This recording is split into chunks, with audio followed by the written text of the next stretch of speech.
नमस्कार मित्रांनो, बॉर्डर बघून आम्ही पुढच्या प्रवासास निघालो. रस्त्यात आम्हाला एक छोटासा ढाबा लागला, ज्याचे नाव होते भारत का आखरी कॅफे. तिथे आम्हाला उंटाच्या दुधाच्या चहाचा आस्वाद घेता आला, जो अगदीच वेगळा आणि अविस्मरणीय होता आमच्यासाठी. पुढे आम्ही लॉंगेवाला युद्धस्थळ इथे पोहोचलो.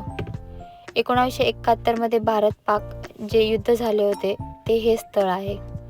तिथे अजूनही भारताने पाकिस्तानचे डिस्ट्रॉय केलेले शस्त्रास्त्रे जतन करून ठेवलेली आहेत. तिथे आम्हाला वीर जवानांचे काही स्मारकही दिसले, जे ज्या काळी त्यांनी पराक्रम गाजवला होता. आणि अजूनही काही शूर जवानांची नावे तिथे लावलेली होती, जे आम्हाला बघायला मिळाली. त्यामध्ये काही मराठा बटालियनचेही शूर जवानांची नावे होती, जे बघून आम्हाला अभिमान वाटला. हे सर्व बघून आम्ही पुढच्या प्रवासास सुरुवात केली. रस्त्याने आम्हाला राजस्थानी छोटी छोटी गावे लागली, ज्या गावातील घरांची रचना पारंपरिक व वेगळ्या पद्धतीची होती.